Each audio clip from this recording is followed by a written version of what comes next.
এখনকার যুবকেরা তো জলসা শুনে হেদায়েত হয় না, আমি ফোন নেবো না। কিন্তু এখনকার মা বোনেরা কিছু কিছু মা আমাকে ফোন করে, ভাইজান আমি বলছি ফোন নেবো না, আমার মা বলছে ফোন না নিলে তো দিয়ে দেবো না। আছে নাকি আমার? আচ্ছা আচ্ছা,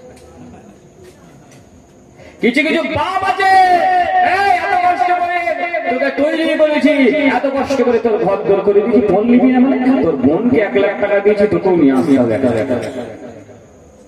যে এসব কথা বলে বলে আমার রাগ, কিছু কিছু ভাইদের আমার আবার রাগ এইসব বলবে, ঘটনা বলবে, চলে যাবে, টাকা নিয়ে চলে যাবে, এসব কথা বলতে বলার প্রয়োজন আছে না? যে আছে না? ওই মা গুলো আগে যদি পাড়াতে যদি থাকে, খবরটা পৌঁছে দিন জাহান্নামে যাওয়ার জন্য। নামাজ আপনার রেখে দেন, রোজা আপনার রেখে দেন, হজ রেখে দেন, যাকাত রেখে দেন, আপনি যদি খাবার গ্রাহক করে টেনে ছিঁড়ে ছিঁড়ে কেটে কেটে ছিঁড়ে ফেলে, আপনার নাজাত নাই, নাজাত নাই যতক্ষণ না মেয়ের মা মেয়ের বাপ আপনাকে ক্ষমা করে। বুঝতে পারছেন? আর ওই হারাম খাবারটা আমি মাওলানা সাহেব আমাকে দাওয়াত করা হলো, আমি ইমাম সাহেব আমাকে দাওয়াত করা হলো, আপনারা আপনাদেরকে দাওয়াত করা হলো, আমরা বিসমিল্লাহ বলতে পারি, মুরগির রান ছিটতে লাগলাম, গোশত ছিটতে লাগলাম, খাওয়া যায় হবে?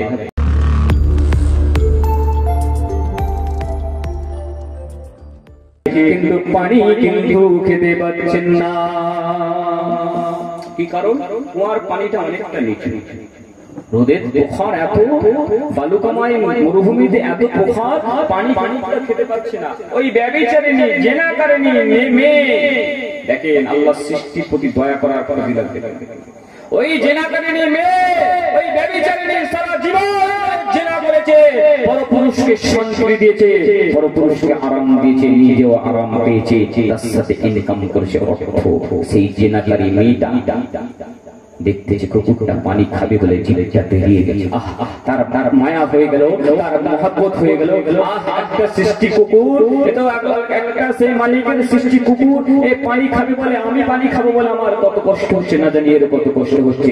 সঙ্গে সঙ্গে নিজের ওই ওড়নাটা ভিজে দিলে, কূপের মধ্যে ফেলে দিলে, ওড়নাটা পানিতে ভিজে যাবার পরে ওড়নাটা তুলে দিলে, কুকুরের গালেতে নিচলে নিচলে নিচলে নিচলে পানিটা খেতে লাগলেন। আর কুকুরটা পানিটা খাবার বুখারী শরীফের হাদিস, মানে কুকুরের ভাষাতে ভেউ ভেউ করে আল্লাহর দরবারে মুখটা তুলে ভেউ ভেউ করে আওয়াজ করতে লাগলেন। কুকুরের আওয়াজটা আমার আল্লাহর দরবারে কবুল হয়ে গেছে। একটু মহব্বতে বলুন সুবহানাল্লাহ, এটা আওয়াজ দিয়ে বলুন সুবহানাল্লাহ। ইমাম বুখারী রাহমাতুল্লাহ আলাইহি বলেন, ওই কুকুরের আওয়াজটা ছিল, আপনার বান্দি যদি এত দয়া হতে পারে, আল্লাহ বান্দিকে আপনি ক্ষমা করে দিন, আপনি তো সবথেকে বড় দয়াময়। ওই কুকুরের দোয়াটা আল্লাহ পাক কবুল করে নিয়েছিলেন, কুকুরের দোয়াটা আল্লাহ পাক কবুল করে নিয়েছিলেন।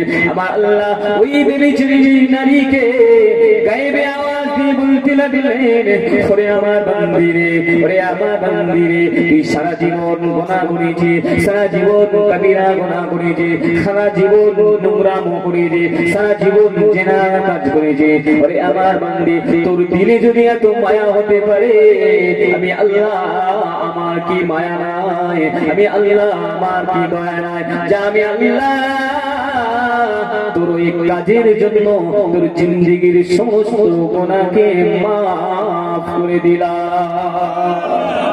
আরো জোরে বলো, দাও মাফ। আমি আর মায়েরা আমার, আপনার বাড়ির কুকুরটা, আপনার বাড়ির পাখিটা, আপনার বাড়ির বিড়ালের বাচ্চাটাকে আপনি বন্দি করে রেখে দিয়েছেন, তাকে যদি খাবার না দেওয়ার জন্য মারা যায়, পানি না খেতে পেয়ে মারা যায়, এমন করে কষ্ট পেয়ে মারা যায়, আপনি তৈরি হয়ে যান আল্লাহর দরবারে বিচারে দাঁড়ানোর জন্য। বুখারী শরীফের অন্য হাদিস, যদি ঘোড়া উড়ন্ত কোন পশু পাখিকে বন্দি করে নিয়ে কষ্ট দিয়ে মারা দেয়, কোন মুসলমান মানুষ, কোন ইমানদার মানুষ যদি কষ্ট দেয়, আল্লাহ পাক তার জন্য শাস্তি রেখে দিয়েছে। জিজ্ঞাসা করবেন, শুনছেন না? কে বলেছিল আপনাকে বন্দি করে রাখতে? হুকুকুল্লাহ হুকুকুল ইবাদ। শুধু নামাজ পড়ে রোজা করে পার পাবো না বাবাজি, কত হক আছে জানেন? সব হক তো আমরা কুরবানি করছি।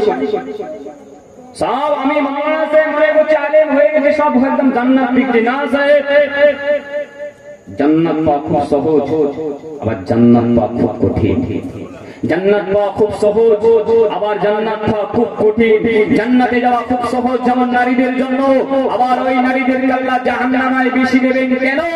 ওই নারীরা বেপরদা হবে, ওই নারীরা আমানতের খেয়ানত করবে।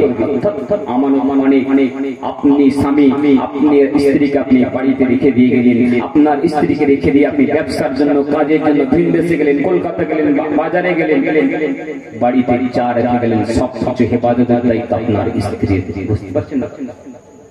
আপনার সন্তান দেখভালের দায়িত্ব আপনার স্ত্রী। আপনার টাকা, আপনার অর্থ, এক কথায় নিজের স্ত্রীর যৌবনটাকে, নিজের স্ত্রীর ইজ্জতটাকেও যদি সে আপনার অজান্তে যদি ব্যবহার করে অন্য জায়গায় তার দায়িত্ব আল্লাহ তাকে দেবে। বুঝতে পারছেন না? শুধু নামাজ আমার জান্নাত পাবো না, মায়েরা নামাজ কম পড়ে না, আমার বোনেরা রোজা কম করে না, ওরা আমাদের থেকে রোজা বেশি করে, ওরা আমাদের থেকে নামাজ বেশি করে। কত নফল রোজা, শবে বরাতের রোজা, মুহররমের রোজা, হ্যান রোজা, দান রোজা, কত রোজা করেন জানেন? অনেক রোজা করে। কিন্তু মা ওই রোজার জন্য হয়তো কোন মাফ হবে, কিন্তু এমন কিছু করে যাবেন না যার জন্য আপনাকে জাহান্নামে খাটতে হবে। বুঝাতে পারছেন? হযরত আবু লুবাবা রাদিয়াল্লাহু তাআলা আনহু বলেন, ইয়া রাসূলুল্লাহ, ইয়া হাবিবাল্লাহ, হুজুর আপনি দোয়া করুন হুজুর, ওই যুবক সাহেব যেন জিন্দা হয়ে যায়। কেননা ওনার স্ত্রী যুবতী নারী, ওনার স্ত্রী কুমারী, ওনার স্ত্রী যুবতী নারী। হুজুর যৌবন ভরা স্ত্রীটা কান্নাকাটি করছে হুজুর, একা বাড়িতে থাকতে পারছেন না। আমার নবী পাক সাল্লাল্লাহু আলাইহি ওয়াসাল্লাম বললেন, আজকের মতো খন্দকের গর্তগুলো বন্ধ করে দাও বাবা, চলো চলো চলো, তোমাদের ভাই আমার সঙ্গে আমার ওই যুবক আব্দুল্লাহ আল্লাহ ডাকে সাড়া দিয়ে চলে গিয়েছেন। চলো চলো, তার কাফনের জন্য ব্যবস্থা করো। কবর খোলা তৈরি হলো, কাফন দাফনের ব্যবস্থা করা হলো। তরুণ তাজা যুবক সাপের কামড়ে শরীরটা যেন নীল বর্ণ আকার ধারণ করেছে। বুঝতে পারছেন? ছেড়ে আসছিলাম, সাপের কামড়ে মারা গেল, নীল আকার ধারণ। হযরত আবু বকর রাদিয়াল্লাহু তাআলা আনহু সাপের কামড় শুনেছেন? আপনি শুনেছেন? গারে হিরাতে, বুড়া আঙ্গুলে, পায়ের গোড়ালিতে কামড়ে। জি জি, ওই যুবককে সাপের কামড় দিয়েছে, শরীর নীল বর্ণ হল, ইন্তেকাল।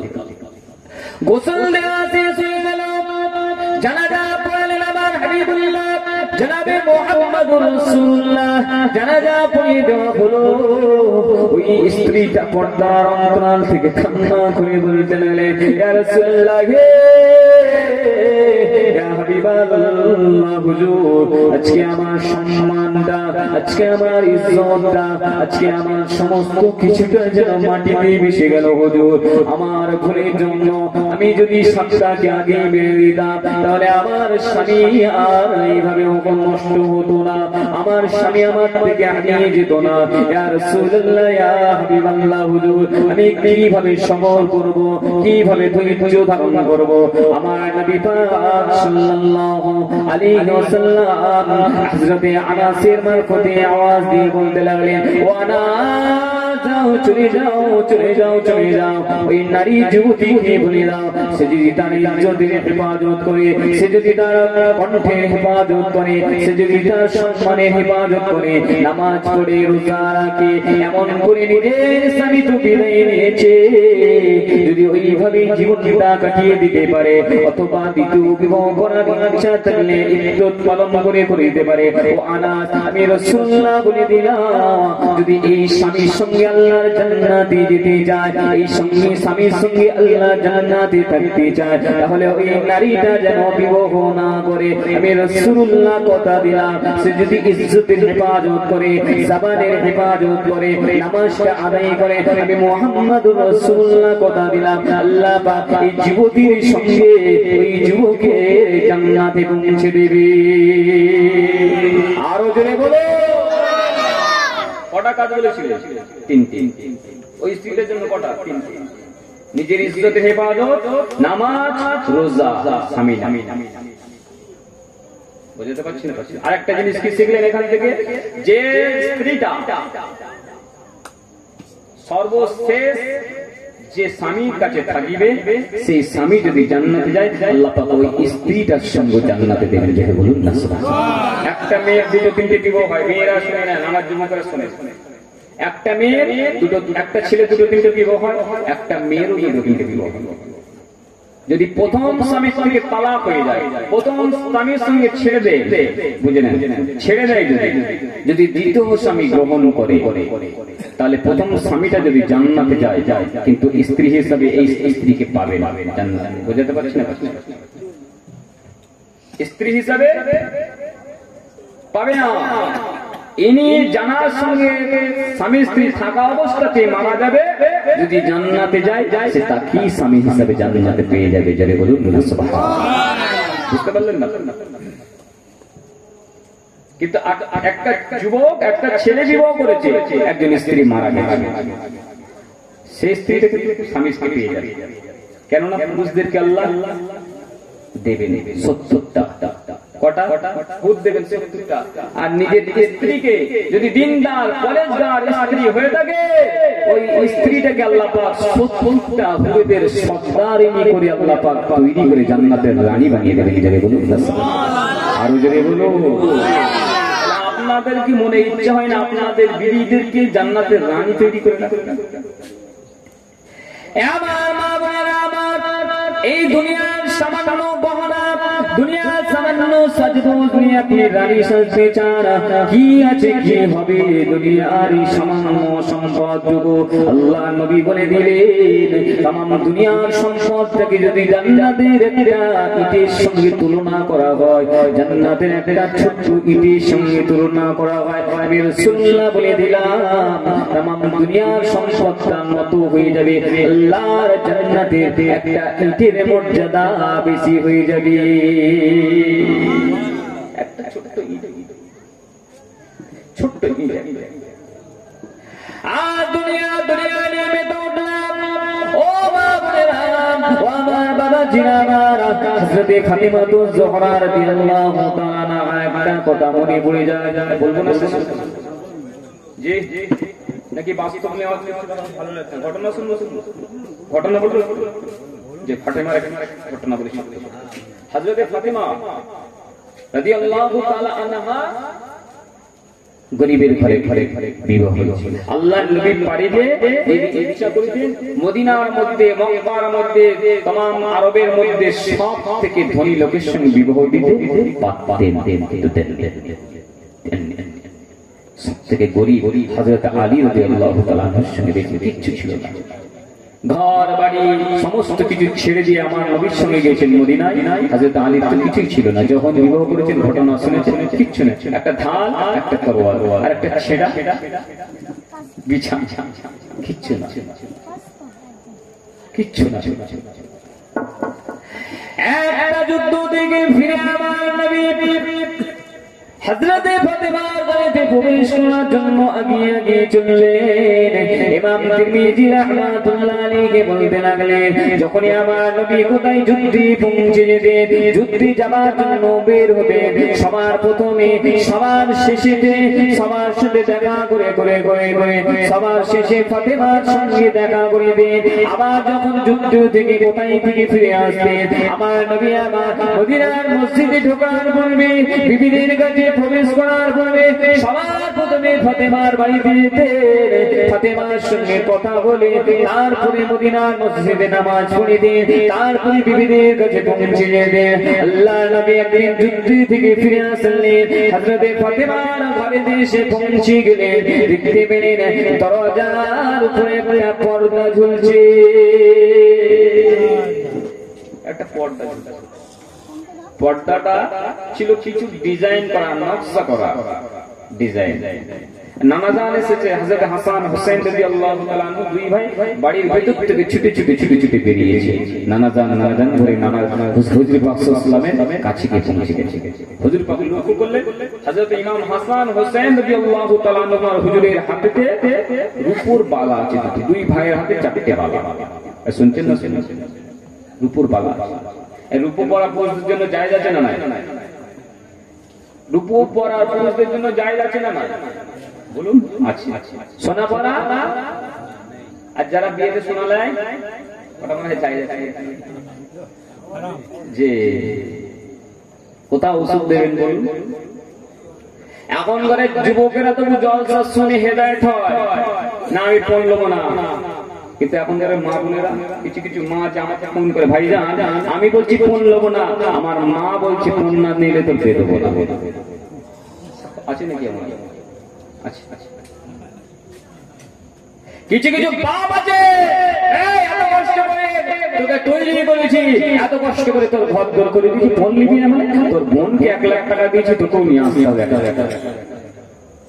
যে এসব কথা বলে বলে আমার রাগ, কিছু ভাইদের আমার আবার রাগ এইসব বলবে, ঘটনা বলবে, চলে যাবে, টাকা নিয়ে চলে যাবে, এসব কথা বলতে বলার প্রয়োজন আছে না? যে আছে না? ওই মা গুলো আগে যদি পাড়াতে যদি থাকে খবরটা পৌঁছে দিন, জাহান্নামে যাওয়ার জন্য নামাজ আপনার রেখে দেয়, রোজা আপনার রেখে দেয়, হজ রেখে দেয়, যাকাত রেখে দেয়, আপনি যদি খাবার গ্রাহক করে টেনে ছিঁড়ে ফেলে আপনার নাজাত নাই যতক্ষণ না মেয়ের মা মেয়ের বাপ আপনাকে ক্ষমা করে। বুঝতে পারছেন?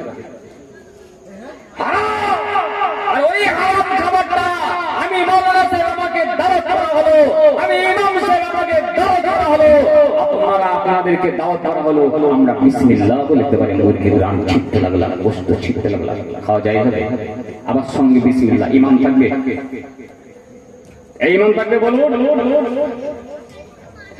আমার যুবক ভাইরা লা ইয়াদখুলুনাল জান্নাত, আল্লাহ নবী বলে দিয়েছেন জান্নাতে কেউ যেতে পারবে না, জান্নাতে কেউ যেতে পারবে না হাত্তা তুমিনু, যতক্ষণ না আপনার আমার ঈমানটা থাকে। ও যুবক, আপনার নামাজ আপনার কোনো কাজে আসবে না, আপনার রোজা কোনো কাজে আসবে না, এই জলসা দেওয়া কোনো কাজে আসবে না, মরণের সময় ঈমানটা যদি না নিয়ে যেতে পারি। আজ ইমানটা তোমাদের কাছে কখন চলে যায়, কখন আসে, এই খবরটা আমরা জানি না। আপনারা আমাকে কোনো বক্তাকে প্রশ্ন করেছে, আপনারা কি ইমাম সাহেবকে প্রশ্ন করেছে, হুজুর আমার ইমানটা এই মুহূর্তে আছে কিনা আমি বুঝবো কিভাবে? কোনদিন প্রশ্ন করেছে? কেন জানার ইচ্ছা হয় না আপনাদের? একটা বারো কি মনে হয় না আপনার ইমান আছে কিনা আপনি বুঝবেন কিভাবে? আপনি জজ শুনছেন 70 বছর, আপনি জলসা দিচ্ছেন 50 বছর, মাওলানা জলসা করে চলে যাচ্ছে, মুফতি সাহেবরা জলসা করে চলে যাচ্ছে, আপনাকে একবার ক্ষমতা হয় না মাওলানা সাহেব আমার ঈমান আছে কিনা এটা আমি বুঝবো কিভাবে? এটা আমাকে বলে দেন। প্রশ্ন করেন, প্রশ্ন করতে হবে না, উত্তর আমি দিয়ে দিচ্ছি। আপনার ঈমান আছে কিনা এটা তখন আপনি বুঝবেন যখন হুজুর পাক সাল্লাল্লাহু আলাইহি ওয়াসাল্লাম একজন সাহাবাকে আমার নবীকে জিজ্ঞাসা করলেন, হুজুর আমার ঈমান আছে কিনা আমি বুঝবো কিভাবে? সাহাবা হুজুর নবীকে প্রশ্ন করলেন, আবু দাউদ শরীফের হাদিস। নবী আমার বললেন, যখন তুমি দেখবে তোমার ভালো কাজ করিলে তোমাকে আনন্দ দিচ্ছে, তৃপ্তি দিচ্ছে, যখন তুমি নামাজ পড়িলে তোমাকে তৃপ্তি লাগবে, রোজা করিলে তোমাকে আনন্দ লাগবে, ভালো কথা বলিলে আনন্দ লাগবে, ভালো কাজ করিলে আনন্দ লাগবে, মনে রেখে দিও তোমার মধ্যে ঈমানের নূরটা আছে। যদি বলুন না সুবহানাল্লাহ, এটা আওয়াজ দিয়ে বলুন সুবহানাল্লাহ। আর যদি না থাকে, নামাজ পড়ছি ভালো লাগছে না, রোজা করছি ভালো লাগছে না, ওয়াজ শুনছি ভালো লাগছে না, মা বাবার খেদমত করছি তৃপ্তি লাগছে না, ভালো লাগছে না, এমন করে স্ত্রীর হক আদায় করছি সেখানেও ভালো লাগছে না, কিন্তু অন্য জায়গায় হক আদায় করতে খুব ভালো লাগছে। যে নিজের হালাল স্ত্রী ছেড়ে অন্য জায়গায় হক আদায় করতে ভালো লাগছে, কিন্তু নিজের স্ত্রীকে 2 টাকা কিনে দেবো সেটা আমার ভালো লাগছে। আপনি তওবা করুন, আমার নবী বলে দিয়েছেন আপনার জন্য যদি এমন কারোর হয় তওবা করুন, ইস্তাগফিরু রাব্বি ইস্তাগফিরু রাব্বি ইস্তাগফিরু রাব্বি, আপনি আপনার প্রভুর কাছে তওবা করুন। কেন শেষ হয়ে গেছে? তাহলে কার মনে কি হয় আমি জানি না, কার ঈমান কতটুকু আছে আমি জানি না।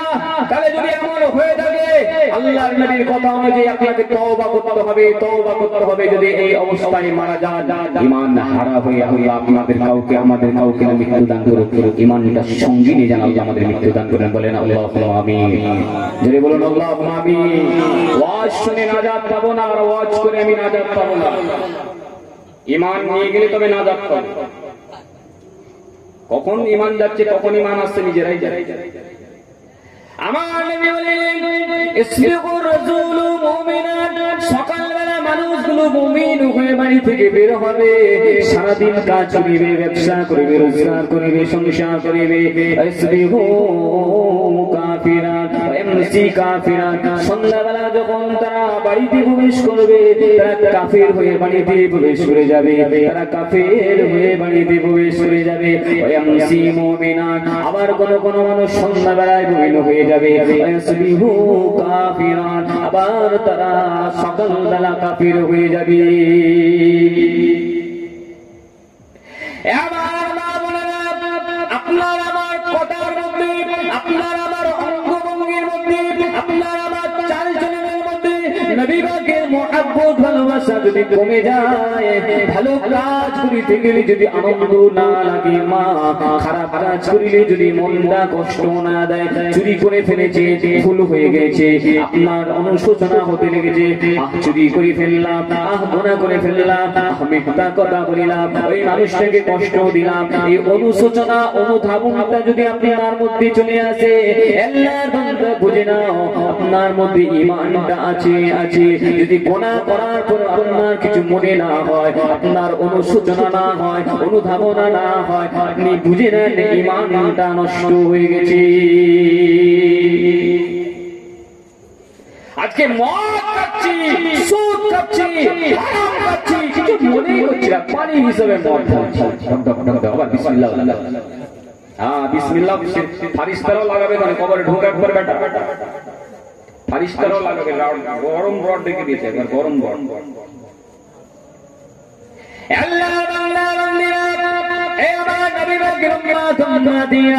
আপনারা নবী পাককে মুহাব্বত করুন, নবী পাককে ভালোবাসুন। নবী পাককে ভালোবাসতে গেলে নবী পাকের সুন্নাতগুলো আদায় করুন, নবী পাকের সুন্নাতটাকে জীবিত করুন। সুন্নাতকে কুরবানি দিয়ে নবী পাককে ভালোবাসা হয় না। যে কথা বলতে চাইছিলাম, আমার নবী হযরত ইমাম হাসান ও হুসাইন রাদিয়াল্লাহু তাআলা নহর হাতের মধ্যে দুইখানা বালা দেখলেন, ওই রূপোর বালাটা দেখতে পেলেন, রূপোর বালা দেখলেন, আর পর্দাতে দেখলেন একটা নতুন পর্দা টাঙানো হয়েছে দরজাতে।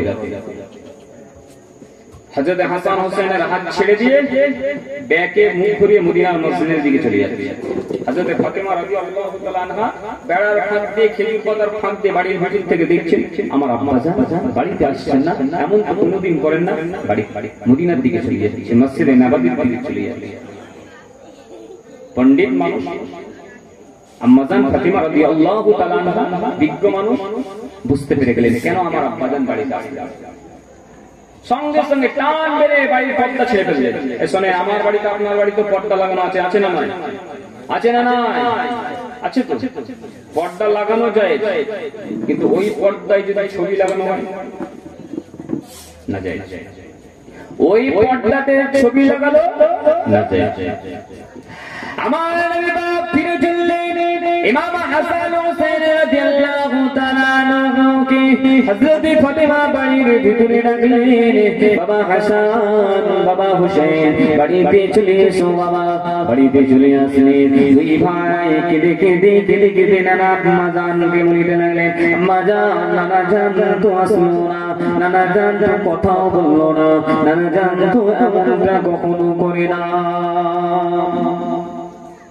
দুই ভাইয়ের করুণ কান্না, দুই ভাইয়ের কাকুতুই মিনতির কান্না ফাতেমার দিলেতে কোনো আসর দিল না।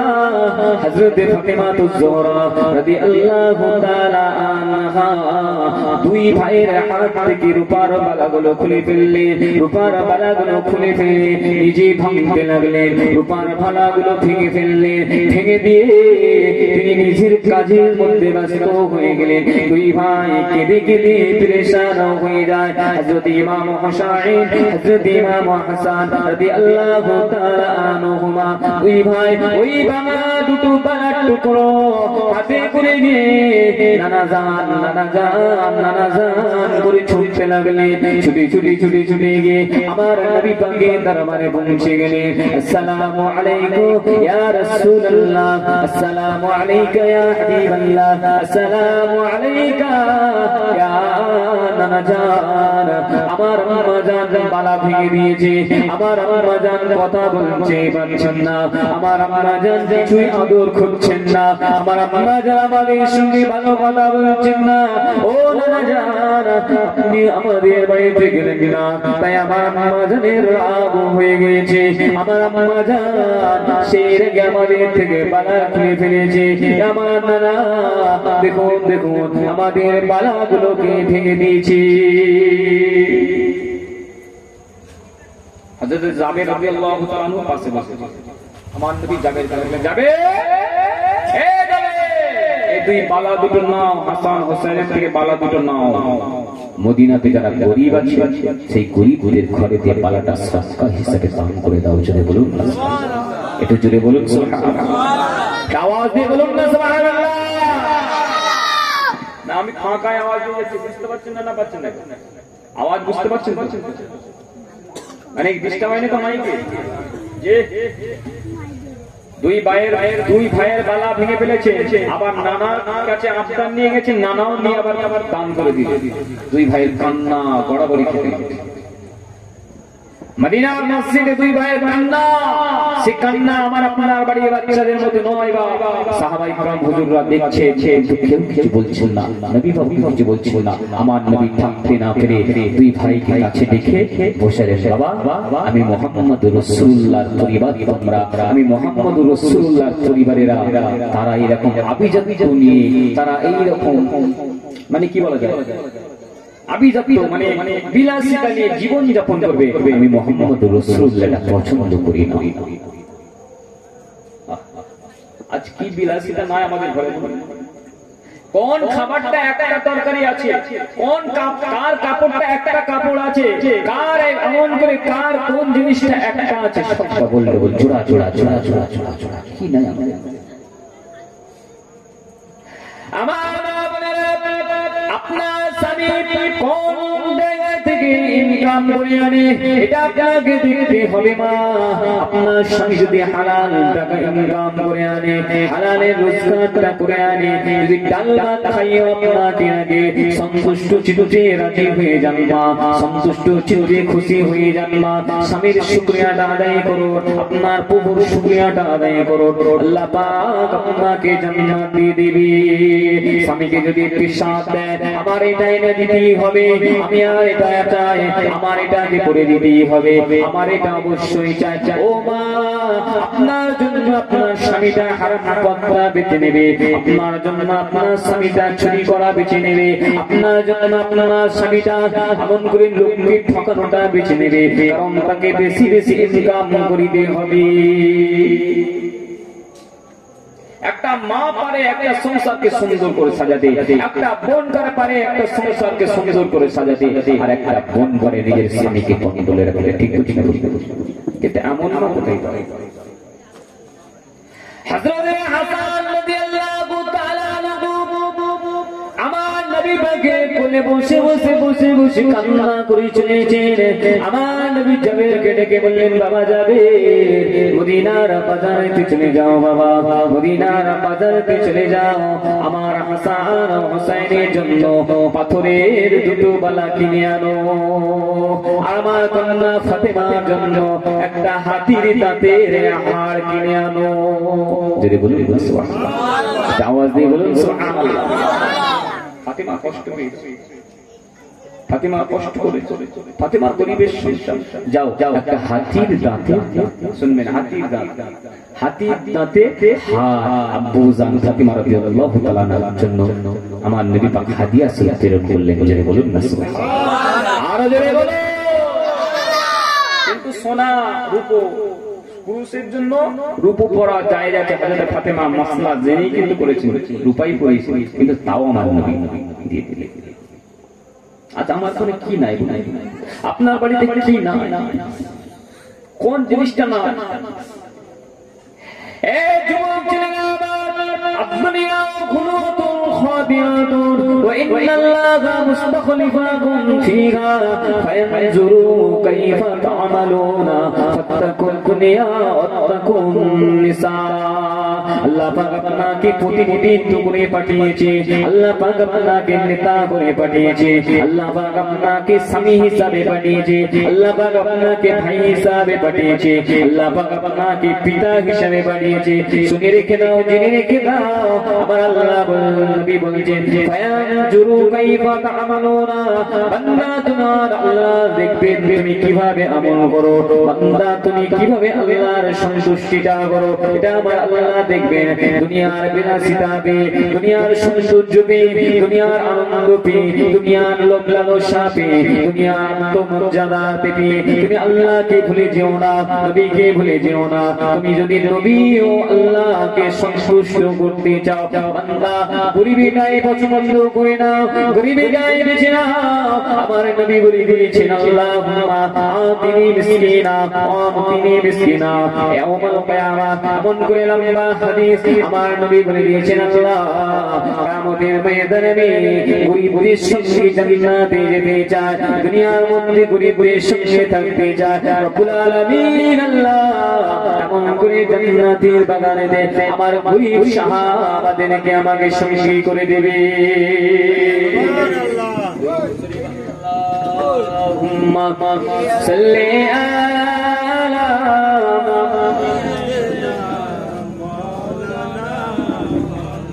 ওয়ালা আলি সাইয়্যিদিনা মাওলানা মুহাম্মদ। ও চাঁদ তুমি বলে দাও আমার নবীজি কোথায়, কোথায় গেলে পাবো নবীকে, কোথায় গেলে পাবো নবীকে, পাবো নবীজির নূরের দিদার। ও গো বাবা তুমি বলে দাও আমার নবীজি কোথায়। আল্লাহুম্মা সাল্লি আলা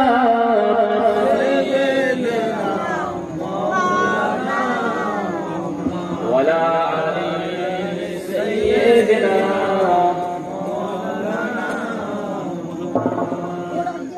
আমার দিনদার ইমানদার কষ্ট শেষ করতে নাকি আরেকটু বলুন না? বলবো। আপনাদের যা অবস্থা দেখছি আমি, আপনাদের কষ্ট ভাবছি না, অসুবিধা হয়নি তো? আমি বললাম সারা রাত ভোর পর্যন্ত চাওয়া দেবো, কিন্তু আপনাদের অবস্থা দেখতে ঝুঁকিয়ে পড়ছে।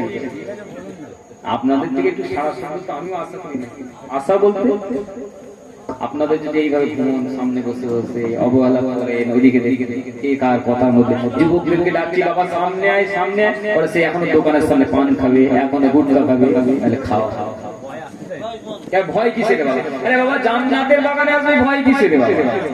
যে ড্যান্স সামনে একবার মুখ বের করে দাঁড়িয়ে থাকবে। এই যুবক তোমার জন্য আমার নবী সুসংবাদ দিয়েছেন শাকুন্নাসাও ফি ইবাদাতিল্লাহি তাআলা। যে যুবকরা যৌবন হালাতে যৌবন থাকতে থাকতে আল্লাহর ইবাদতের মধ্যে কাটাবে, আর সেটাকে ইচ্ছায় আল্লাহ দান করে দেবেন। জোরে বলুন না সুবহানাল্লাহ, আরো জোরে বলুন। তুমি মনে করছো রমজান মাস আসলে তো আমি নামাজ পড়বো? কত যুবক বলেছিল রমজান মাস আসলে নামাজ পড়বো, কিন্তু তার আগেই কত ভুলে গিয়েছে। কবরে কি হচ্ছে সেই জানি। তুমি ভাবছো কি সময় হয়নি? এই যে বললাম না, টাটকা ঘটনা বললাম না, হযরতে আব্দুল্লাহ তরুণ যুবক মাত্র 1 সপ্তাহ বিবাহ করেছে, সাপের কামড়ে বিদায় দিলেন। মৃত্যুটা কার কখন হবে তা আমি জানি না। কত যুবক গাড়ি অ্যাক্সিডেন্ট করে এখন মরছে, হয়নি প্রত্যেক দিন। তবু কি যুবকদের গাড়ি অ্যাক্সিডেন্ট করলে শুনলে? আমার যুবক ভাইয়েরা, আমার বর্তমান পরিস্থিতিটা খুবই খারাপের দিকে আসছে। নিজেকে আর এলোমেলো করে চলো না বাবা, আর মত্ত হয়ে চলো না। তুমি জানো না তোমাকে মারার জন্য, তোমাকে পিস পিস করে কাটার জন্য একদল তৈরি হয়েছে। এ খবর আছে তোমার? এখনো তো মেতে আছো মোবাইল নিয়ে, এখনো তো মেতে আছো পাবজি নিয়ে, এখনো তো মেতে আছো তোমার ওই গার্লফ্রেন্ড নিয়ে, এখনো তো মেতে আছো তোমার ওই নোংরা মুখ নিয়ে, কিন্তু তোমাকে মারার জন্য তারা তৈরি হয়েছে। শোনেন যে যুবকরা তো জানি তো মজাই আছে, এদের হুকুম ভাঙে না। যখন দেয়ালে পিঠ ঠেকে যাবে তখন মনে পড়বে হুজুর গুলো বলতো, মৌলানা গুলো বলতো, যদি এখনো সময় আছে, রুকু করো সেজদা করো, রুকু করো সেজদা করো, যা করো করো, রুকু করো সেজদা করো, নামাজটা আদায় করো, নামাজটা আদায় করো, নামাজটা আদায় করো। কেননা আমার মতো মৌলানারাও তারাও তখন ওদিকে বাঁচানোর জন্য ওদিকে ইমানদার একদিকে থাকে। ইমানদার আপনারা কি মনে করছেন? হাওড়া জেলা আমরা কি মনে করছি যত সাঁকরাইল এলাকাতে যত লোক আছে সব ইমানদার নাকি? টুপি পরে ঘুরলে বলি ইমানদার নাকি? না সাহেব, না না, লা ইয়াদখুলুনাল জান্নাত, জান্নাতে কেউ প্রবেশ করবে না হাত্তা তুমিনু যতক্ষণ না ঈমানদার হতে পারবে। বুঝতে পারছেন না সাহেব? আল্লাহ পাক ঈমানদারদেরকে জান্নাত দেবেন, বেঈমানদেরকে দিবে না। কত মুনাফিক জাহান্নামে যাবে, কত নামাজি জাহান্নামে যাবে, কত রোজাদার জাহান্নামে যাবে, কত হজ করে নেওয়ালা জাহান্নামে যাবে, কত মিলাদ দেনেওয়ালা জাহান্নামে যাবে। কেন? ঈমানটা হারানোর জন্য। যুবক, আমার মতো মাওলানা তখন তোমাকে মারবে কেন বলেন তো? তখন তো আমি আল্লাহ হেফাজত করুক, আমি বোঝানোর জন্য বলছি, আমি অন্য কাউকে উদাহরণ দিচ্ছি না, নিজেকে উদাহরণ দিচ্ছি। কি আমার তো অনেক ভুল আছে, আমার তো অনেক ত্রুটি আছে, আমাকে তো বাঁচতে হবে। আমি তখন ডিগবাজি খাবো, ওদের দলে মিশে যাবো, মারবো আর না, বুঝতে পারছো? কিন্তু যে ডিগবাজি খাবে, আল্লাহ নবী বলে দিয়েছেন, সে তো মরবে, মরার সঙ্গে সঙ্গে জাহান্নামে যাবে। আর আপনি যদি ঈমান নিয়ে মরতে পারেন, শহীদ হয়ে মরতে পারেন, আল্লাহ নবী বলে দিয়েছেন উহুদের ময়দানে যারা শহীদ হয়েছে তাদের সঙ্গে আল্লাহ দয়ার জান্নাতটা দিয়ে দেবেন। বলুন না সুবহানাল্লাহ। আর জোরে বলুন। কোন দিকে ইঙ্গিত দিচ্ছি বুঝতে পারছেন না? কোন হাদিস? গাজওয়াতুল হিন্দ, গাজওয়াতুল হিন্দ, মালহামা মাইক অনেক লম্বা আওয়াজ যাচ্ছে, বুঝতে পারছেন? তুমি জানো না তোমার এই সিগারেটের মধ্যে, তোমার এই গুটখার মধ্যে, তোমার ওই নোংরামের মধ্যে তোমার ঈমানটা কিভাবে লণ্ঠন করে নিচ্ছে তারা। কিন্তু ঈমানদাররা সব একদিকে থাকবে, কিন্তু তুমিও যদি ঈমানটা না রাখতে পারো, তুমিও সেই দিকে চলে যাবে। আল্লাহর নবী বলে দিয়েছেন যারা ওই দিকে থাকবে সব জাহান্নামে, বিনা হিসাবে জাহান্নামে। তওবা না, সব দলের দিকে, সব কি দল বলতে কি সমস্ত মানুষ একদিকে, শুধু ঈমানদার যা আছে ভারতবর্ষের জমিনে আর গুনে নেন না কত মানুষ আছে। আপনি কি ভাবছেন ঘুমিয়ে আছেন? ঘুম ভাঙা, আপনার ছেলেটাকে তৈরি করুন। যুবক, আপনার কাছে কোনো কিছু নাই, আপনার কাছে পাথর ছাড়া কিছু নাই। একটু মাইকটা বন্ধ করতে বলে নিয়ে তারপর মাইক ছাড়া। হ্যাঁ কি বলে যে যুবক শোনো, তোমাকে মারার জন্য তোমার কাছে বন্দুক নাই, পিস্তল নাই, তোমার কাছে কিচ্ছু নাই, কিন্তু তাদের কাছে সব আছে। বলছি না ঠিক বলছি না ভুল বলছি? কি আছে তোমার কাছে? কিন্তু তোমাকে পিস পিস করার জন্য তারা তৈরি হচ্ছে। তুমি এখনো ঘুমিয়ে আছো, তুমি এখনো ঘুমিয়ে আছো। তুমি জানো না তোমাকে একেবারে শেষ করে দেওয়ার জন্য তারা তৈরি করে রেখে দিচ্ছে, একটা একটা করে তারা তৈরি করছে। তুমি এখনো ঘুমিয়ে আছো? ফিরে এসো, ফিরে এসো, ইসলামের দিকে ফিরে এসো। আর এদিক ওদিক করো না, আর ছোটাছুটি করো না। যা আমার হয়ে গেছে ক্ষমা চেয়ে নাও মাবুদের কাছে। ইস্তাগফিরু রাব্বি, আল্লাহর কাছে মাফি চাও, আল্লাহর কাছে মাফি চাও, আল্লাহর কাছে মাফি চাও। আমার আল্লাহ বলছেন বান্দা যদি একবার আমাকে ডাকে আমি আল্লাহ তার দিকে 10 হাত আগিয়ে চলে যাই। জোরে বলুন, আরো জোরে বলুন।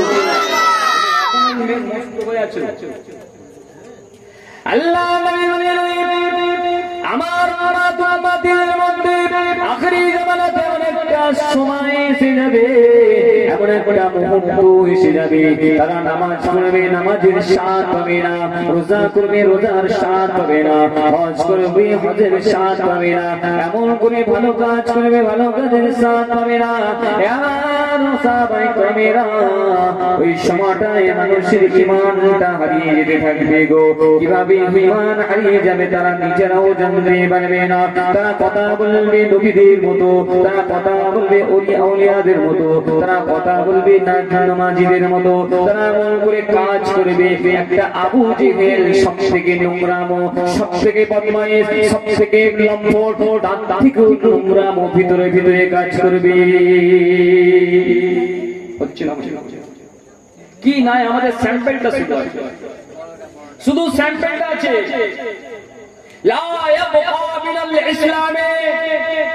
ইসলামের মধ্যে কিচ্ছু থাকবে না, আপনার আমার মধ্যে ইসলামের কিচ্ছু নাই। আপনার আমার বলতে যাদের মধ্যে নেই তাদের কাছে বলছি, কেউ গায়ে মেখে লেগে নেই। ইসলামের কিছুই থাকবে না, ইসলাম নামটা কেবল আপনার আমার হয়ে যাবে। কি আছে? আব্দুল্লাহ নামটা আছে, মুসলমানের দাড়িটা আছে, মুসলমানের টুপিটা আছে, মুসলমানের পাঞ্জাবিটা তো যুবক পরে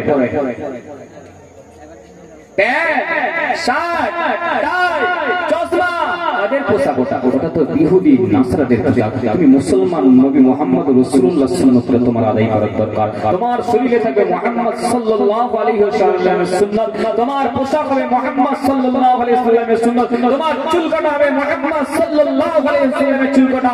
তুমি বেদিনের মতো অর্ধেক নেড়া করে অর্ধেক ঢেকে দিয়ে তুমি ইঁদুর, কখনো কাঠবিড়ালি, কখনো গিরগিটি হয়ে গিয়েছে।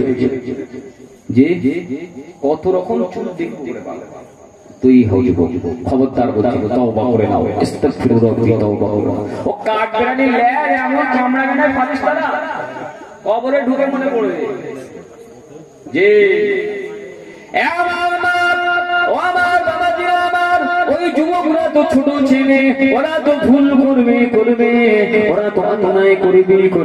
আপনার দায়িত্ব আপনার সন্তানকে সাবধান করা, আপনার দায়িত্ব আপনার সন্তানকে হেফাজত করা, আপনার দায়িত্ব আপনার সন্তানকে এই খবরটা দিয়ে দেওয়া। বাবারা নবী পাকের সুন্নাতটা আদায় করো, নবী মুহাম্মদ রাসূলুল্লাহর মতো চলতে লাগো, আমার নবীর মতো এমন করে নিজের স্টাইলটা করো, নিজের জীবন যাপনটা করো, মুস্তাফা আল আরাবির মতো নিজের চালচলনটা করো, মুস্তাফা আল আরাবির মতো কথাটা বলো।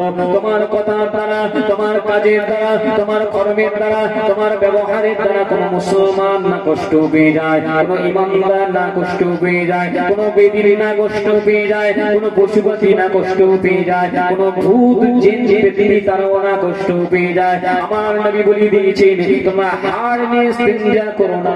ইস্তেঞ্জাটা আমরা জানি, ইস্তেঞ্জা কাকে বলে? যুবকদের বলে পেশাব করে ধুয়ে নেন নাম ইস্তেঞ্জা, তাই তো? ওরা একটাই জানে যে ইস্তেঞ্জা বলা হয় প্রস্রাবের পরে কুলুপ ব্যবহার করার পরে ধোয়া, তারপরে সেটাকে এই টোটাল ব্যবস্থাকে বলে ইস্তেঞ্জা। বুঝতে পারছেন? কুলুপ আছে দাঁতন তো কবি সেই উঠে গেছে, সে রমজান মাস আসছে, দাঁতন তো কবি উঠে গেছে। আজ ইহুদি নাসারাদের পেপার ব্যবহার করেছে, পেপার তারা ব্যবহার করে মুছিয়ে, আর মুসলমানের ছেলেরা মুছিয়ে ধোয়ার নাম রাখে না। এই স্ট্যান্ডার্ড বলগুলো এখন করে না, করছে না? জি, সব বেদিনীদের কালচার গুলো আপনার আমার ঘরে প্রবেশ করছে। তৈরি হয়ে নাও বাবা, মুহাম্মদ সাল্লাল্লাহু আলাইহি ওয়াসাল্লামের দরবারে ধরা পড়ে যাবে। আমার মা বলে আমার ইহুদি নাসারাদের পোশাকগুলো, তাদের কৃষ্টি কালচারগুলো আপনার শরীরে কিভাবে শোভা পায়, আপনার শরীরে কিভাবে থাকবে ফাতেমা, আপনার শরীরে থাকবে তো ফাতেমার মতো মতো পোশাক, আম্মা জান আয়েশার মতো পোশাক, আম্মা জান খাদিজার মতো পোশাক, আম্মা জান হযরত মাইমুনার মতো পোশাক, আম্মা জান আয়েশা রাদিয়াল্লাহু তাআলা আনহা থেকে একটা হাদিস পাক মনে পড়ে যায়। আমার নবী পাক সাল্লাল্লাহু আলাইহি ওয়াসাল্লাম আমাকে বলেছিলেন, গো বিবি আয়েশা, যখন আমি মক্কার জমিনেতে, তখন খাদিজা আমার বিবি ছিল, মক্কার জমিনেতে খাদিজা আমার বিবি ছিল। হযরত ফাতিমা তুজ-জোহরা মাত্র ছোট 5 বছরের বয়স বালিকা। আমার খাদিজা দুনিয়া থেকে বিদায় নেবেন গো, আমার খাদিজা দুনিয়া থেকে বিদায় নেবেন। আমার খাদিজার মাথার গোড়ায় বসে বসে হাতটা বুলিয়ে দিতে লাগলাম, হাতটা বুলিয়ে দিতে লাগলাম।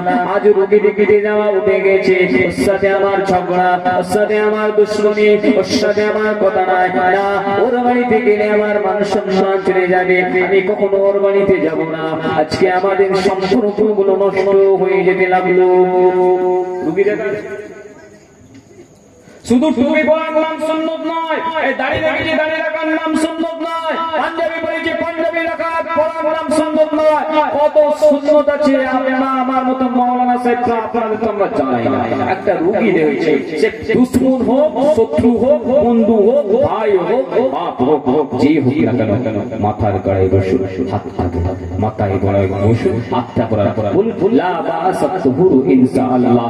যদি আরবিতে না বলতে পারে, আমার নবী বলে দিয়ে এই কথা বলো, চিন্তা করো না, লা বাহাসাত তুহুরু, তুমি চিন্তা করো না, কোনো টেনশন করো না, আল্লাহর রহমত তোমাকে শিফা দান করবে। সুবহানাল্লাহ, এটা আওয়াজ দিয়ে বলো। সুন্নাত আছে। ও শ্বশুরের শরীর খারাপ হয়েছে দেখতে যাচ্ছে, শাশুড়ির শরীর খারাপ হয়েছে দেখতে যাচ্ছে, আরে না জোরে কাঁদছে, চোখের পানি গড়িয়ে পড়ছে, সেই মা গড়ি গুনে দেবে, সে খোঁজ যুবক রাখে না, আগে শ্বশুরের শরীর খারাপ হয়েছে দেখতে যাচ্ছে। তোমার শ্বশুরের শরীর খারাপ দেখাবে, খবরে ঢুকো বেটা, এ খারাপ লাগছে দেখাবে বলে ও মিষ্টির হাঁটি ফারিস্তারা গালে গুজে গুজে দেবে, জম্মে খাওয়া খাওয়া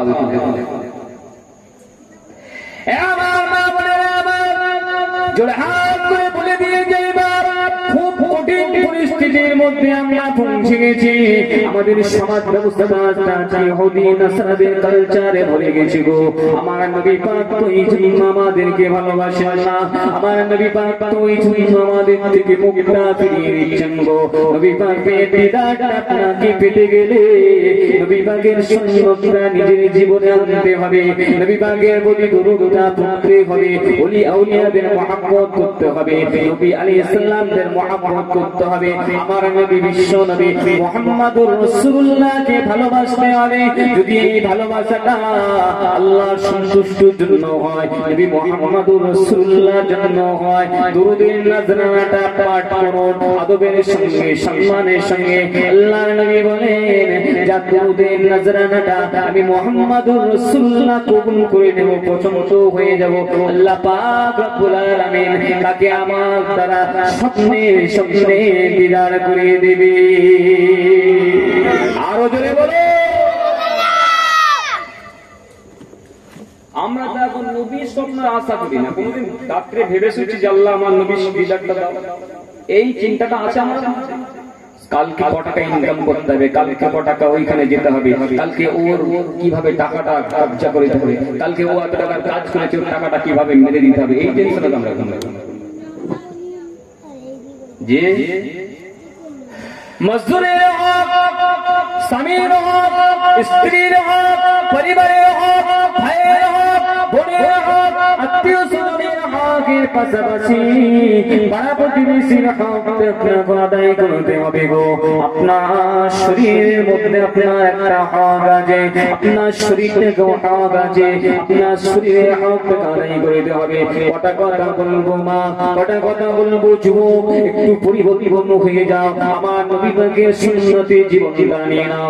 নবী পাক আমার যেভাবে চলতে বলেছেন, যেভাবে কথা বলতে বলেছেন, যেভাবে সংসার জীবন করেছেন গো, যে হাদিসটা বলতে চাইছিলাম, হযরত খাদিজাতুল কুবরা রাদিয়াল্লাহু তাআলা আনহা মৃত্যুর বিছানাতে শুয়ে আছেন, মৃত্যুর বিছানাতে শুয়ে শুয়ে ঝরঝর করে কাঁদছে, ইয়া রাসূলুল্লাহ ইয়া হাবিবাল্লাহ, হুজুর বিয়াদে মাফ করুন, আমি বৃদ্ধ মানুষ হয়ে গেছি, আমার অনেক বয়স হয়ে গিয়েছে, আপনি এখনো যুবক আছেন হুজুর, আপনি এখনো তরুণ আছেন হুজুর, আপনার সেবাটা আমি ঠিক মতো করতে পারি না, আপনার খাইখিদমতটা আমি ঠিক মতো করতে পারি না, আপনার সেবাটা আমি খাদিজা ঠিক মতো আদায় করতে পারি না, হুজুর আমাকে ক্ষমা করে দেবেন হুজুর, হুজুর আমাকে মাফ করে দেবেন, আল্লাহ পাকের দরবারে আমাকে শর্মিন্দা করবেন না।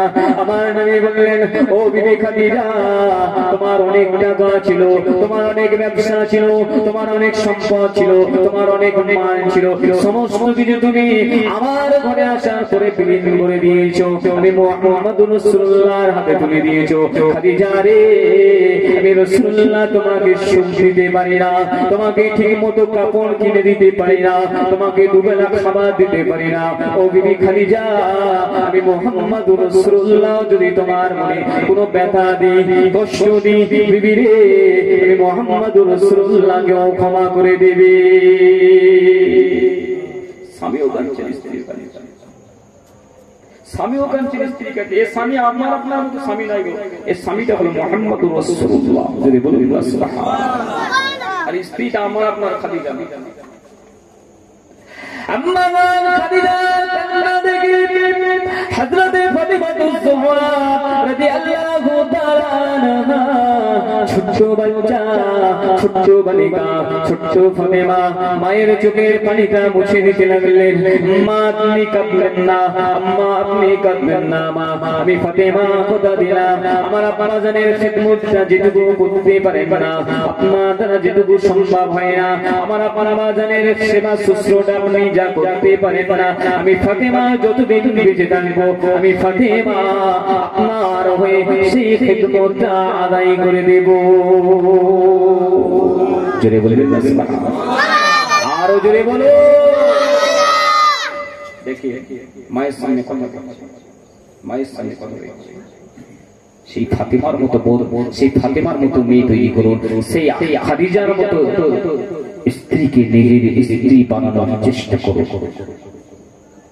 আমার নবী আপনার নবী তিনি যখন বিদায় নেবেন, হুজুর আমার যখন দুনিয়া থেকে বিদায় নেবেন, আম্মা জান হযরত আয়েশার বুকে হারাম দিয়ে বসে আছেন। বুখারী শরীফ কিতাবুল মাগাজি কিতাবুল জানায়েজ হাদিসটা পেয়ে যাবেন। আম্মা জান আয়েশা বর্ণনা করতে গেলেন, আমার নবী শরীরটা এত খারাপ, আমার নবী বারে বারে বেহুশ হয়ে যায়, আমার নবী বারে বারে বেহুশ হয়ে যাচ্ছেন গো।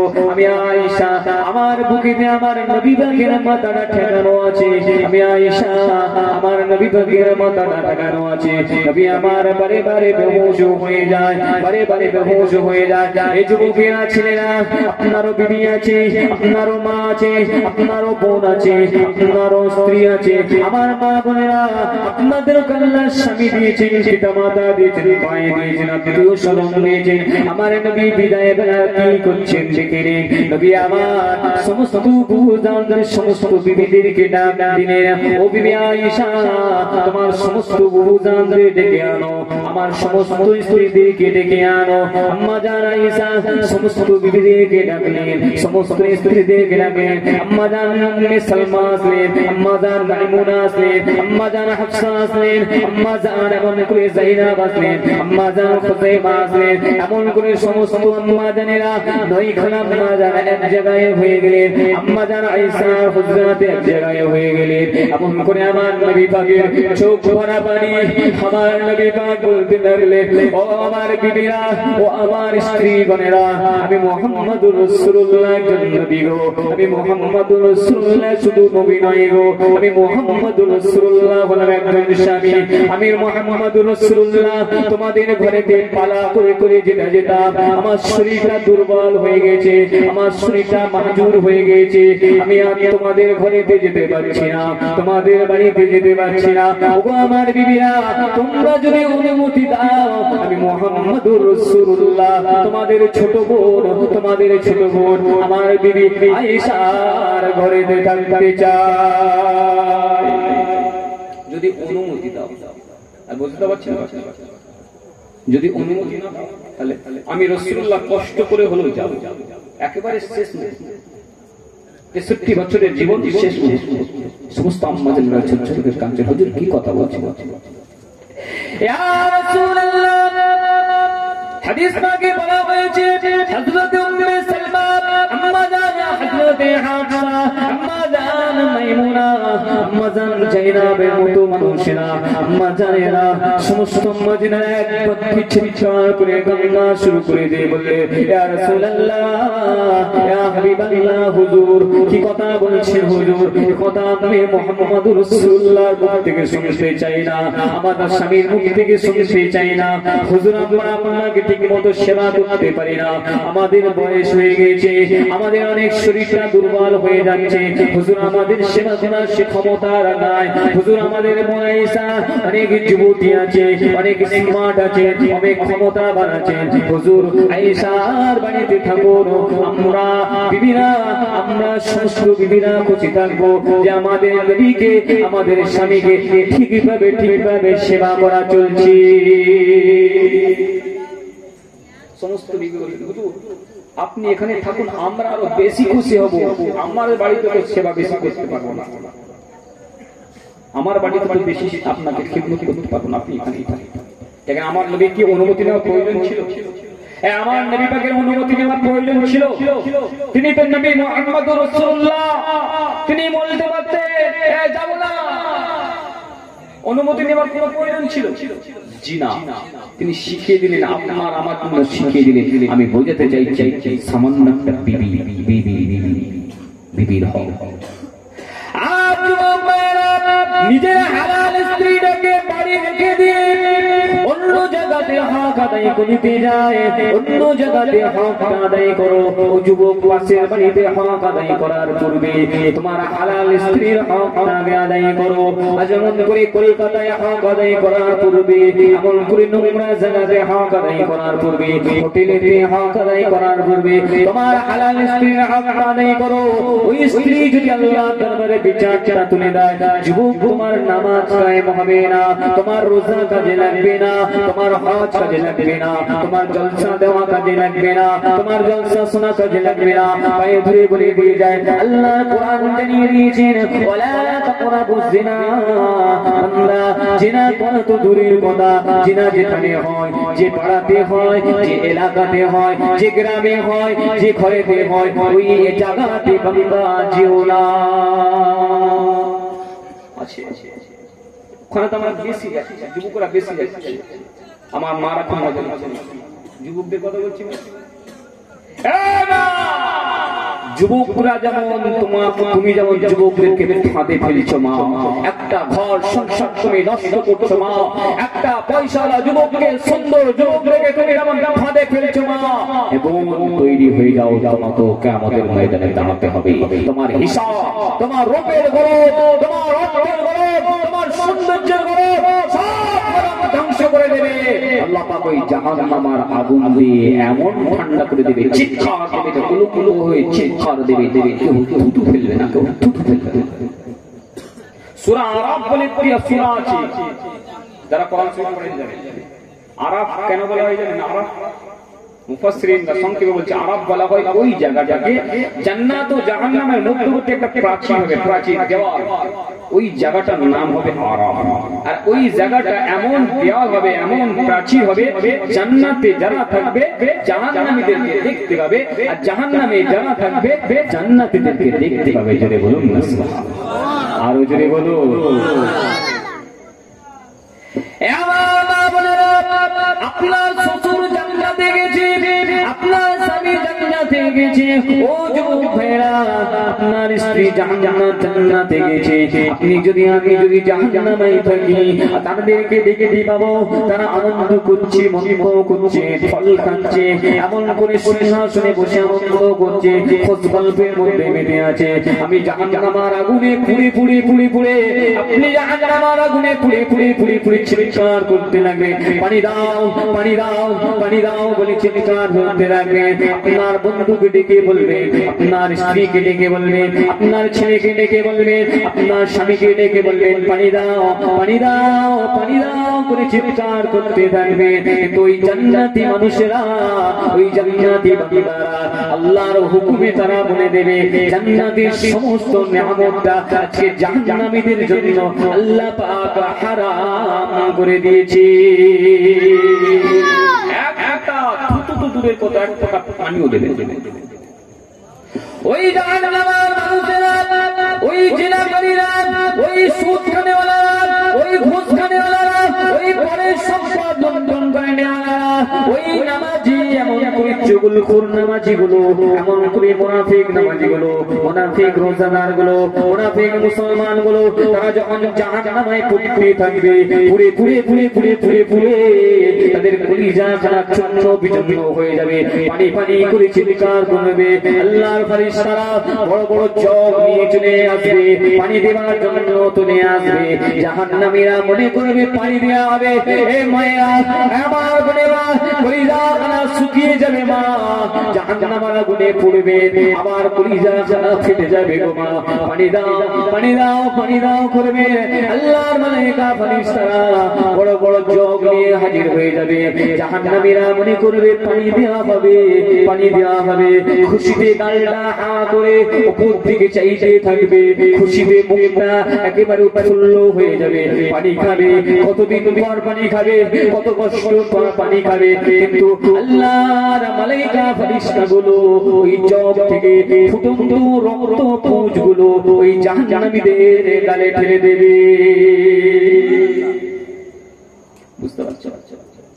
পানি খাবে, মনে করছে পানি দেবে, বড় বড় জগ গামলা নিয়ে হাজির হয়ে যাবে ফেরেশতারা, ঢালবে তাহলে হা করে থাকবে, ফুটন্ত রক্ত পুঁজ আরো নোংরা জাতীয় যে সমস্ত বস্তু আছে সব আপনার এমন দেওয়া হচ্ছে, কাঁটা হবে, কাঁটা, ওই পানি আবার কাঁটা পানি, মানে এমন পানি থাকবে, ওই রক্ত পুঁজগুলো এমন কাঁটা হবে, গলায় দিতে যাবে, ফিরতেও পারবে না, বের করতে পারবে না। কি অবস্থা বুঝতে পারছো?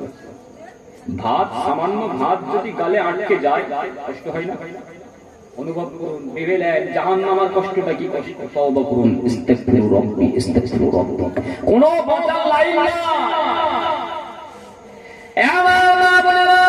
শেষ করার আগে আপনাদের কাছে জোড়া হাত করে বলে দিয়ে যায়, নামাজটা কায়েম করুন, পাঁচ ওয়াক্ত নামাজটা পড়ুন। আমার যুবক ভাইয়েরা, পাঁচ ওয়াক্ত নামাজটা পড়ুন, রমজান মাস আসছে, রোজাটা আদায় করুন, রোজা না রেখে মুখটা ঠুনঠুন করে দিয়ে লৌকিকতা করে রোজা রাখবেন না মা। আরে রোজাদার তো রোজাটা কেবলমাত্র আল্লাহর জন্য রাখে, রোজা তো বান্দা আল্লাহর জন্য রাখে, ইবাদতটা মানুষকে দিকে হয়, রোজাটা নামাজটা মানুষকে দেখে পড়তে পারে, হজটা মানুষকে দেখে করতে পারে। টাকা হয়েছে, হজে না গেলে লোক মনে করবে কি দেখতে মানুষ, তাই তো হজে চলে গেলাম, নামাজ পড়তে গেলাম, আর ইমাম সাহেব খুশি হবে, বাপ মা খুশি হবে, পাড়ার লোক খুশি হবে, নিজের বউটা খুশি হবে, সেজন্য অনেকে নামাজ আদায় করি, আরে দাড়িটা রেখেছি, এমন করে মানুষেরা ভালো বলবে, টুপিটা মাথায় দিয়েছি, এমন করে মানুষেরা ভালো বলবে। অনেক ইবাদত আছে মানুষ দেখানোর জন্য হয়ে থাকে, কিন্তু বান্দা যদি সত্য রোজাটা রাখে ওটা মানুষকে দেখানোর জন্য হতে পারে না। কেন? সারাদিন না খেয়ে কেউ খামাখা শুকিয়ে থাকবে না, রোজা করি না, লুকিয়ে লুকিয়ে খেয়ে নেবে, মানুষের সামনে বলবে রোজা রেখেছি। এমনও রোজাদার আছে, কিন্তু যে রোজা করে সে সত্য মানুষকে দেখানোর জন্য করে না, মানুষকে খুশি করার জন্য করে না, আল্লাহর খুশি করার জন্য করে। রোজাদার বান্দারা ইফতার সামনে নিয়ে বসে যায়, আল্লাহর মালায়েকা ফেরেশতাদেরকে আল্লাহ ডেকে দিয়ে বলতে থাকে, বান্দাদের দিকে দেখো, আমার বান্দাদের দিকে দেখো, তারা খাবার সাজিয়ে নিয়ে, কত রকমের মতির সুন্দর ফল নিয়ে, কত রকমের ফল সাজিয়ে নিয়ে, কত রকমের মিঠাই নিয়ে নিজেদের সামনে রেখে দিয়েছে, কয়েক মিনিটের অপেক্ষা করছে। বান্দারে, ওরে বান্দা, তোরা আমি আল্লাহকে এত ভালোবাসিস, আমি আল্লাহর হুকুম না হলে তোরা খাচ্ছিস না। বান্দারে, আমি আল্লাহ তোদের এত প্রতিক্ষুতি, এত খুশি হয়ে গেলাম। ওরে আমার ফেরেশতারা, তোরা সাক্ষী থেকে যা, সাক্ষী থেকে যা, আমার ওই রোজাদার বান্দা বান্দীদের জন্য আমি আল্লাহ রাইহান জান্নাতটা নির্দিষ্ট করে দিলাম। জোরে বলো সুবহানাল্লাহ। সব ইবাদত লৌকিকতার জন্য হতে পারে, সব ইবাদতটা লৌকিকতার জন্য হতে পারে। রোজা কখনো লৌকিকতার জন্য কেউ রাখে না, যে রাখে না সে রাখে না, খেয়ে নেয় লুকিয়ে লুকিয়ে, সেটা তো রোজা হলো না। যে রাখলো সে কেবলমাত্র আল্লাহ সন্তুষ্টির জন্য করলো। যুবক রোজার মতো ইবাদতটা ছিল না। সারা মাস খাচ্ছ, সারা মাসে যা খাবার খাচ্ছ, রোজার মাসে ওইভাবে খেও না। তোমার মা বোনকে কষ্ট দিও না, তাদেরকে রোজা করিয়ে রান্না করিও না। তুমি সারা জীবন যদি খাচ্ছ, রোজার মাসটা না খেলে মারা যাবে না, তোমার রোগটা বেড়ে যাবে না। ওরে আমার যুবকেরা, অনেক মানুষ আছে রোজার মাস আসলে তাদের গ্যাসটা বেড়ে যায়, বলে গ্যাস্ট্রিক আলসার হয়েছে, খালি পেটে থাকলে বেশি গ্যাস হবে। এই যুবক, আল্লাহর নবী বলে দিয়েছেন, যদি কোনো বান্দা খালেস নিয়তে রোজাটা রাখে, নিজের রোজাটা রেখে দেয়, আল্লাহ পাক শরীরের সমস্ত ব্যামোগুলো, ভাইরাসগুলো, রোগ ব্যাধিগুলো আল্লাহ পাক রোজার ওসিলায় দূর করে দিয়ে থাকে। সেই নিয়তে তো আমরা রোজা করি। ও মনে করছে, প্রথমে মনে নিচ্ছে যদি রোজা রাখি গ্যাসটা বেড়ে যায়, তোর তো গ্যাস এমনিতেই বাড়বে, তোর গ্যাসের পেটটা ফুলে যাবে রে। তুই রোজার মাসে খেয়ে রোজাদারদের সামনে ঘুরে বেড়াবি, তোকে আল্লাহ পেট ফুলিয়ে মেরে দেবে। খারাপ লাগছে না? আমি যা বলি ডাইরেক্ট, কার ফাটলো কার কষ্ট হলো বোঝা যায় না। এটা আমার অভ্যাস, ক্ষমা করবেন ভাষাটা হইলে খারাপ বলে ফেলবে। যে এরা কত নম্বর হারাম করো, রোজার মাসে মা বোনেদেরকে খাটাবে, আবার রান্না হলো কত নম্বর হারাম। আরে ফেরাউন দেশে অত্যাচার করেছিল কলেমা না পড়ার জন্য, সে তো নিজের খাবার জন্য তো অত্যাচার করে। বুঝাতে পারছি না? আপনার স্বামীর সন্তুষ্টতা অর্জন করুন। যে কথা আপনাদের সামনে দিয়ে শুরু করেছিলাম শেষ করে দিয়ে যায় বাবাজি আমার। আমার মা বোনদের জন্য জান্নাত পাওয়ার চারটি সহজ রাস্তা। এক নম্বর হলো নামাজটা কায়েম করো, রমজানের রোজাটা আদায় করো। স্বামী যদি বেঁচে থাকে, স্বামীর খুশিটা অর্জন করানোর চেষ্টা করো। স্বামী যে কাজটা করলে খুশি হবে, স্বামী যে কথাটা বললে খুশি হবে, স্বামী যেমন ব্যবহার করলে খুশি হবে, সেই কাজটা করিতে থাকো। পর্দার সঙ্গে থাকো, পর্দা শরীরের পর্দা, তার সঙ্গে সঙ্গে নিজের চোখের পর্দা, তার সঙ্গে সঙ্গে নিজের কণ্ঠের পর্দা।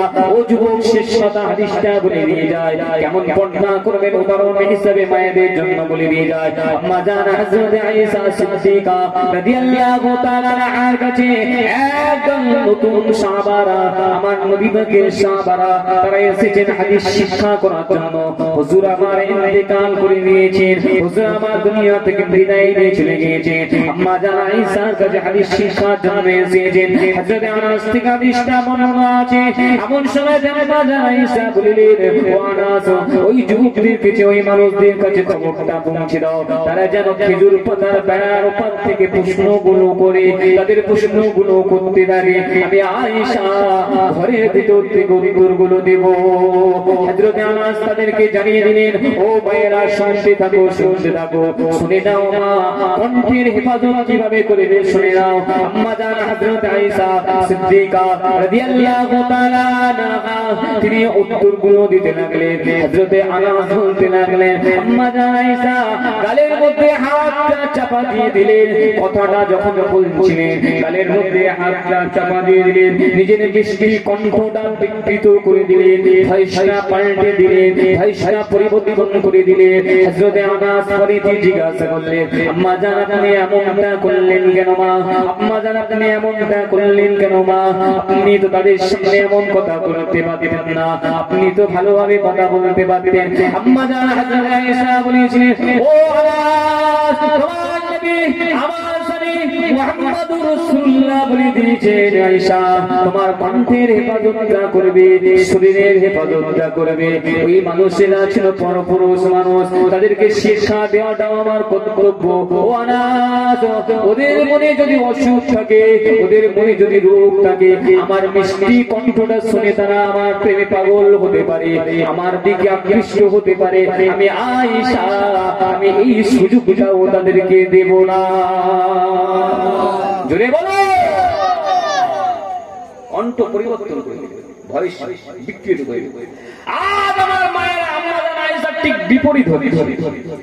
আম্মাজান আয়েশা পরপুরুষদের সামনে বিকৃত করেছে, আজকে মায়েরা বিকৃতটা করছে নিজের স্বামীর কাছে, নিজের বাপের কাছে, নিজের ভাইয়ের কাছে, নিজের মানে আত্মীয় স্বজনের কাছে। আর মিষ্টিটা করছে কোথায়? ওই ন্যাংটা। কর্তব্য আপনাদের বোঝানো, ওয়াজ শুনে হেদায়েত পাবেন না, হেদায়েত আপনাকে চাইতে হবে। আমি মতিও ওয়াজ করে হেদায়েত হব না, হেদায়েত আমাকেও চাইতে হবে। হেদায়েত করার মালিক আল্লাহ। আসে সে আল্লাহর কাছে আমরা দোয়া চাইবো। তার আগে একটু মহব্বতে দাঁড়িয়ে হুজুর পাক সাল্লাল্লাহু আলাইহি ওয়াসাল্লামের প্রতি একটু মহব্বতে সালাতু সালাম করলাম। ইয়া নবী সালাম। এ ভাই যুবকরা একটু আগে এসো, আমার মা বোনেরা যারা আছে আপনারা উঠে দাঁড়ান, জুতোটা খুলে নেবেন, যারা জুতো পরে আছে জুতোটা খুলে নেবেন, চোখ জুতো বন্ধ করে নেবেন, মহব্বতে সালাম করতে হবে। তাহলে আল্লাহ